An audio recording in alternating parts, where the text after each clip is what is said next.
The Amped EV podcast is sponsored by Autel Energy. Visit autelenergy.com for more information.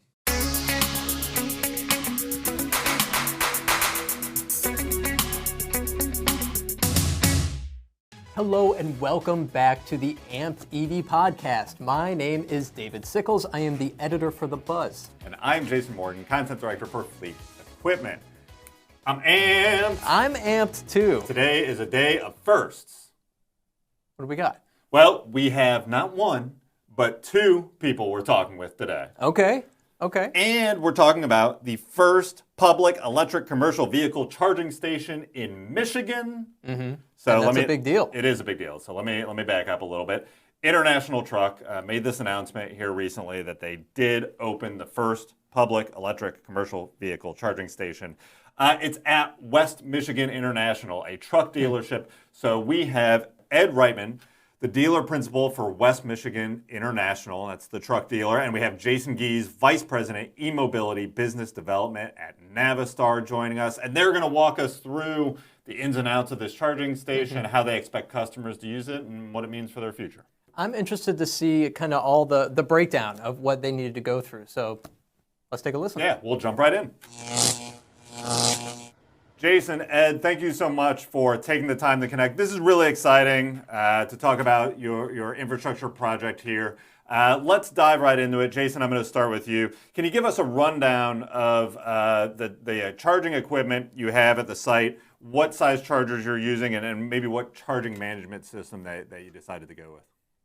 Yeah, no, thanks for the opportunity, Jason, and it's great to be here today. So, yeah, we put a 350 kilowatt unit in there with two dispensers, so it can be split into 175 each, or if it's a single vehicle pulling in there, we can charge up to 350. So, some of the highest quality and highest powered equipment you can really buy today that's commercially available and tested. So, and when we work together, as we wanted to prepare for the future. So 350's there.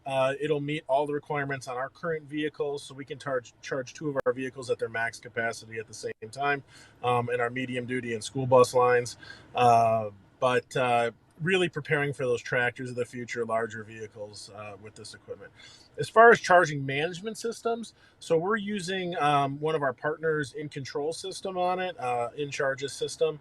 It's able to take credit cards and also RFIDs if we do have fleets that come in and use it. We're using that today. It's been working great for a lot of our systems in other locations, including some Navistar-owned locations. So I wanted to back up just for a moment here and talk about what it actually took you to get to this point.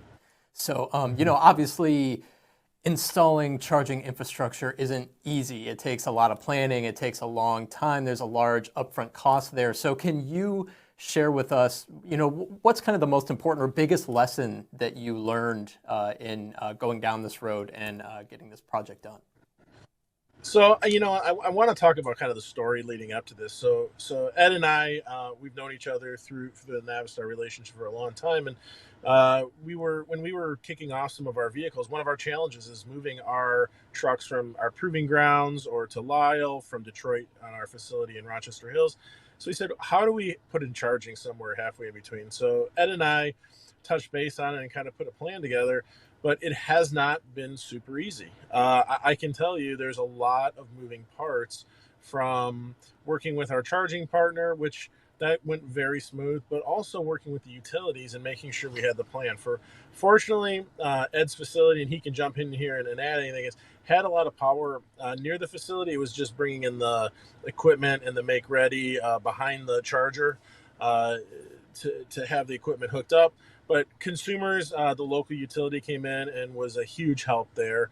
And then also just going through the permitting process and making sure we hit the right person. One of the challenges we did have is when we first reached out, it was not met on great fanfare, right? So we had to go back and actually escalate it to a different division and consumers. So one of our lessons learned, and to folks that are doing programs like this, is if you strike out on your first ask, go back and ask again. So I don't know, Ed, if you have anything to add to that, but because it was your facility. Yeah, no, you hit on it pretty well. I think the advantage we had is the facility that we put it at is fairly new. So when we had the utilities run into that building, we had it oversized just for the future as well, and for any improvements across the street. So we were pretty fortunate to have enough capacity. But if there is one thing I would suggest is get started early in the site survey. And like Jason says, don't take no for the first answer, because they do have capabilities upgrading, if possible. Depends on where the closest substation is and transformer. So, but it definitely does take time. So, and then the next big thing I would say is just making sure that your team that you put together is in good communication, from the contractor all the way down to the people that in charge, as well as consumers or whatever your power company is. So I would say that was a little bit of the struggle. Getting the right people on the team was probably the hardest part of pulling it all together. Right. And I appreciate that insight because, I think a lot of times unofficially I hear about rumblings of just some sticky points with utilities. It's great to hear that, if at first you don't succeed, try again. You guys did, and you made it happen. So it's cool to hear that success story. Ed, another really unique point of this project is the dealer-centric location, being involved at a dealer, charging at a dealer. How are you monetizing this? This is a public charging in addition to your own use and your own customers. How do you manage that? How do you manage the public availability with your location needs and your customer needs? Well, that'll be yet to be determined as time goes on. And I think that was one of the reasons why we decided to go with the bigger unit. For people, the time is their money. So they're not real excited about just waiting for 2 or 3 hours to charge if they don't need to. So our hope is that, they can charge fast and move on. If it does get to be a problem, where they're parking overnight, it is under surveillance with cameras.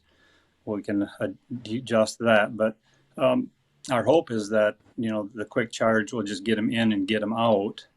And I think that's probably our biggest point, but I think the usage is probably going to tell us a little bit more as we go through and see how we can control that flow. We do have capabilities of adding to these two if we need to later on down the road for more slow chargers. So the capacity is there, but our hope is that we can control it just by on-site people after hours, and the camera system will monitor if we have people that just park and leave for some reason, but we're hoping that does not happen. Ed, you're on the truck sales kind of front lines here. So what are you hearing from fleets in terms of electric truck sales? Are we moving past the point where it's early adopters who are, placing their electric truck orders 6 months from now or so? Well, believe it or not, we're probably pleasantly surprised. So we had a kind of a kickoff, and since help, we had the trailer there, and seeing how much activity was. There was fairly a lot of excitement. It first started out with probably 2-3 customers asking us what we were going to do with electrification, and that's kind of what got this ball rolling. So when we ordered our first one to put in our ideal lease fleet as a demo, we was kind of thinking hopefully that 1 or 2 of those customers would demo the truck and get a feel of what that looks like. But after the open house and the kickoff event, we have a fair amount of interest yet. How serious they are is probably yet to be determined, but I was pleasantly surprised on how many people are adapting to the new technology. And a little bit of it's probably mostly due to the shortage of maintenance techs will come into play. I think the hope is that there's less maintenance involved, so their internal workings will free up people as well and not have to source everything outside the company. So I think that's a little bit of the interest, which we didn't really look at it from that angle. We were just more looking at it, if somebody is looking to be, energy efficient, green. I think that's where some of the surprises came from our part, but there is a definite interest for sure. Well, and how cool that they can work from a truck sales perspective. If I'm a fleet, how they can work with a dealer that's been through this infrastructure challenge.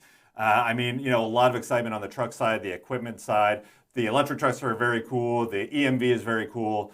But the sticky part is often that charging infrastructure and how it gets done. And so to be able to work with someone who's been through that, has the experience, can kind of guide through that process and help along there. I mean, that's just really, really cool. I want to thank you guys for taking the time to talk about this. Congrats on the project, and we look forward to hearing more as it grows and electric trucks roll out. Thank you, gentlemen. Thank you very much.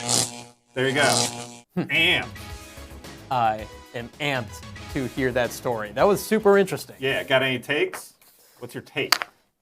Well, I mean, honestly, just having this new revenue stream for this dealer is, I mean, I would anticipate this is going to be huge, especially being that early adopter, being the first one in Michigan to be doing something like this. Yep.